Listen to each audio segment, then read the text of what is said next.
আমরা অনেক সময় রব্বির হামহুমা কামা রব্বায়ানি সগীরা এই দোয়াটা করি, দিনে কয়বার করি, সপ্তাহে কয়বার করি বা মাসে কয়বার করি, ওকেশনালি করি, তাই না? আসলে কিন্তু মনে করতে হবে ওনারা যে কবরে আছেন, ওনারা এই শুয়ে আছেন, কোনো আমল করতে পারছেন না, কি নিয়ে গেছেন, আফসোস করছেন শুধু, আর অপেক্ষায় আছেন আমার ছেলে মেয়ে কি দেবে আমাকে।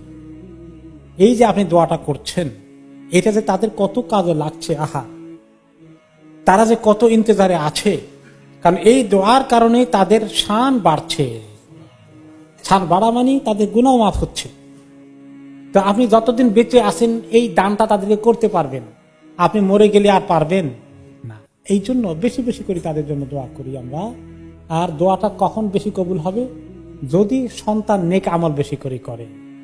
সে কথা আরেক হাদিসে এসেছে, বনি আদমের সমস্ত আমল কেটে যায়, মৃত্যুর সাথে সাথেই কোনো আমল আর জারি থাকে না। কয়টা আমল জারি থাকে? মাত্র 3টা। সাদাকাতিন জারিয়া, সাদকা জারিয়া করলে, আও ইলমিন ইনতাফাউ বিহি, কোন ইলমের কাজ দুনিয়াতে চালু রেখে করে গেলে মানুষ যার থেকে কন্টিনিউয়াসলি ফায়দা পাচ্ছে, সে ইলম থেকে ওই ইলমের কাজ।